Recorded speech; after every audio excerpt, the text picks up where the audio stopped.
Алдыңғы сұрағымызда 42-ші сұрақта Емельян Пугачевтің көтеріліс туралы тоқталған болатынбыз. Әрі қарайға 43-ші сұрақтан бастасақ, Ахмет Байтұрсынов пен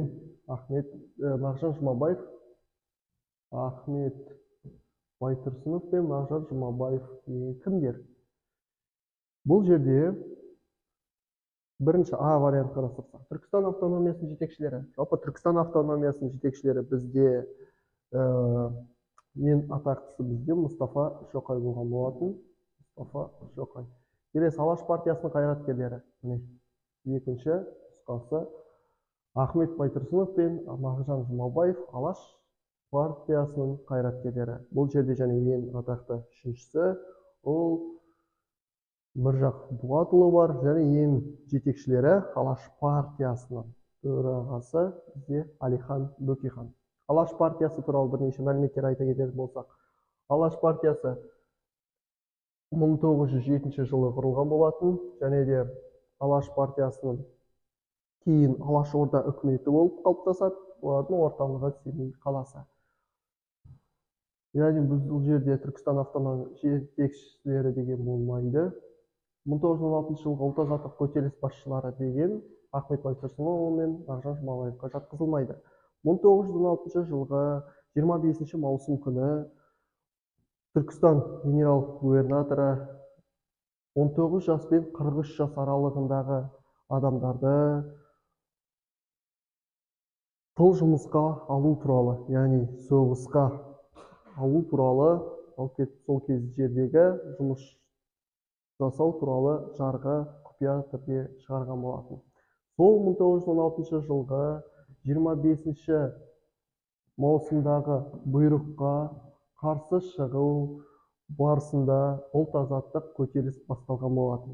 Осы көтеріліс Қазақстанның екі облысында өте ірі көтеріліс болған болатын. Олар Оралда, Торғайда, екіншісі Жетісу жерінде болған болатын.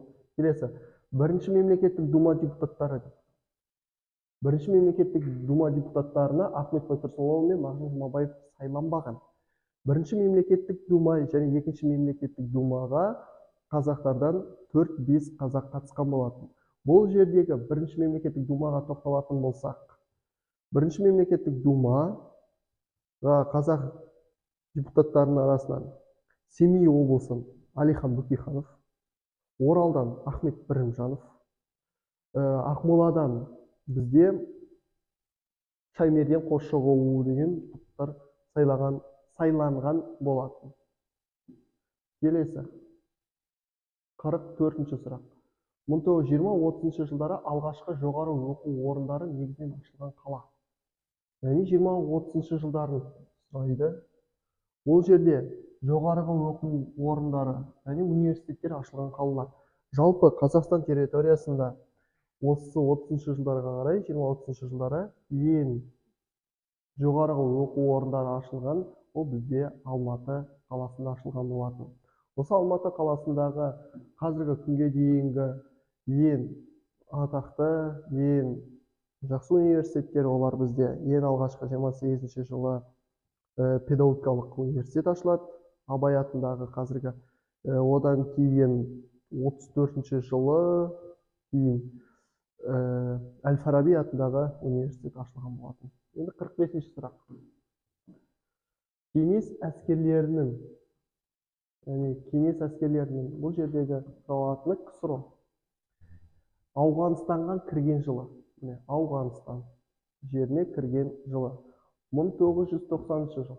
Жалпы 1990 жылы бізде бұл нұсқа болмайды. Себебі бұл жылы бізде 90 жылдары ақырындап КСРО құрамынан мемлекеттер шыға бастаған болатын.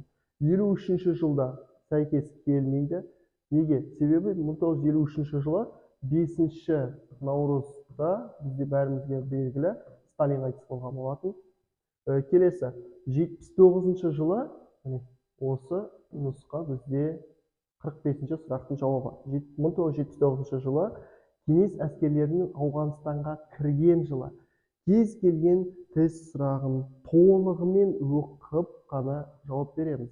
Бұл дәл осындай сұрақ кеңес әскерлерінің Ауғанстаннан шыққан жылы деп бәлкім келуі мүмкін. Бұл жерде бізде ең бірінші сұралады кірген жылы. Яғни кірген жылы 79-шы жылы, ал егер кірген жылын емес, Ауғанстаннан кеңес әскерінің шыққан жылын сұрайтын болса, ол бізде 1989 жылы. Келесі. 45-ші сұрақты алдадық, енді 46-шы сұрақ. Мыстас дәуірінде қоғамда пайда болған ірі өзгеріс. Яғни бізде Мыстас ғасыры және өзгерісі. Мыстас ғасырында болған өзгеріс. Ол бізде жалпы тас дәуірі мен қола дәуірінің арасындағы өтпелі кезең бізде энеолит. Энеолит екінші атауы жалпы бізде Мыстас ғасыры деп аталады. Осы Мыстас ғасыры біздің заманымыздан бұрын 3-ші және 2-ші мыңжылдық арасын қамтиды. Нақты айтқанда біздің заманымыздан бұрын 3-ші және 1800-ші жылдарға дейінгі аралықты қамтитын уақыт дәуір бізде жалпы заманы энеолит заманы. Энеолит заманында орын алған оқиғалар. Өнім өндіріп, еңбек құралдарын жасау жетілдірілді. Өндіруші шаруашылық бізде жалпы неолит дәуірінде пайда болған. Кейін, екінші, адамдарды үнемі жайылымдары ауыстырып отырды. Бұл да болмайды. Келесі, туысқандық негізде құрылған аналық ру шықты дейді. Аналық ру бізде негізінен палеолитпен мезолит, содан кейін неолит кезеңдерінде жақсы дамыған рудың түрі ол бізде аналық ру. Енді бізде Мыстас дәуірінде жалпы еңбек бөлінісі болып екіге бөліндік. Энеолитта және мал шаруашылығы және егіншілік болып. Және де аталық ру қалыптасқан болатын. Яғни ақырындап орнай бастаған ру ол бізде аталық ру. Осылай бізде 46-шы сұрақтың жауабы Д болады. Келесі 47-ші сұрақ. Қарлұқтардың құрамында 9 тайпа болғандығын айтқан тарихшы, яғни арабтардың тарихшысы. Барлығымыз көріп тұрғандарымыздай барлығында әл және ибн тұр. Яғни бұлардың барлығы араб тарихшылары. Жалпы араб тарихшысы дегенде бұл жерде әлемнің екінші ұстазы Әл-Фараби бар екен. Бұл жерге жатқызылмайды. Келесі Әл-Марвази, Әл-Мақдиси, Ибн Халкан. Бұл жерде қарлұқтардың 9 тайпа болғандығын айтқан тарихшы бізде Әл-Марвази болып табылады. Енді қарлұқтар жалпы біздің заманымыздан бұрын емес, олар уже біздің заманымыз. Себебі ерте темір дәуірінен кейінгі темір дәуірінде біздің заманымыздың 6-шы ғасырына дейінгі аралықта кейінгі уақыт біздің заманымыздан басталады. Енді қарлұқтар жалпы қағанаты бізде түргештерден кейін жетісу аймағында өмір сүрген мемлекет болып табылған. Бұл қарлұқ қағанаты бізде 756 жылдан 940 жылға дейін, яғни 10-шы ғасырға дейінгі аралықта өмір сүрген болатын қарлұқ мемлекеті. Келесі 48-ші сұрақты. Тәуекел ханның беделін және күш қуатын арттырған жеңіс. Бұл жеңісте жалпы Тәуекел хан Шығайдың баласы. Шығай 1580-82 жылдары ел билеген. Шығайдан кейін 82 жылы баласы 83 Тәуекел таққа келеді. Тәуекел ел билеп, қазақ тарихында алатын орны сыртқы жаулармен соғыс жүргізуі. Енді бұл жерде Ташкент қаласы түбіндегі Абдаллах ханды талқандауы, Атлах шайқасының жеңісі.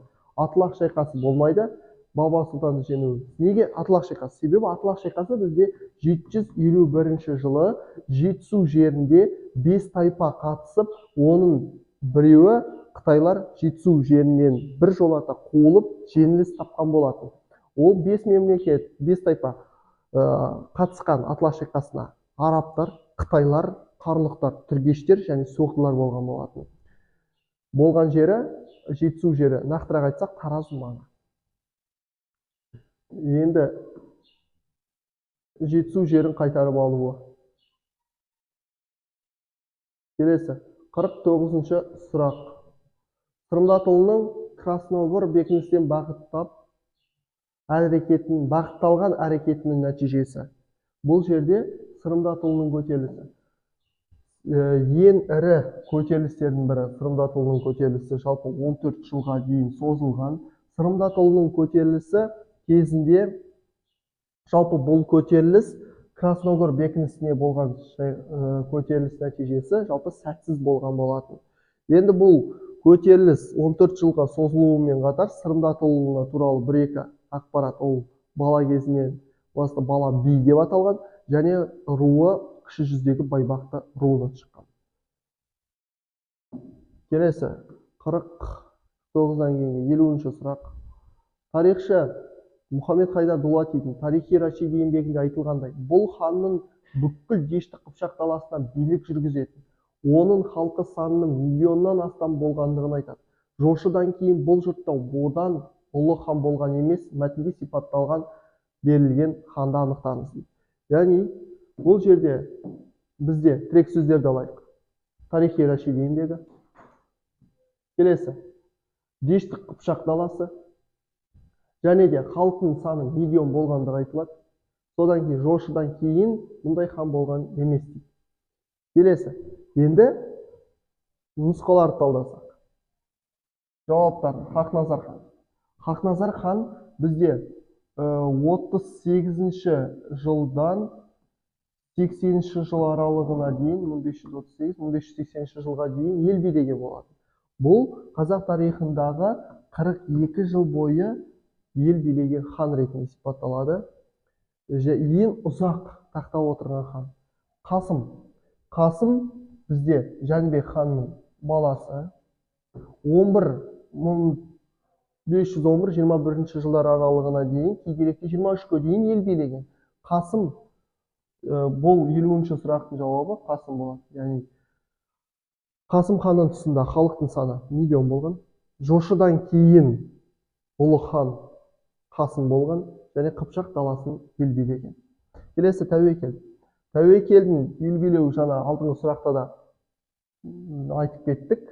Бұл Тәуекел 1582 жылдан бастап 98 жылға дейін ел билеген. Тәуекелдің ел билеуі кезінде Самарқан, Ташкент, Бұхара қалаларына шабуыл жасап, Бұхара қаласының түбінде 1598 жылы жарақат алып, сол жерде қайтыс болған болатын.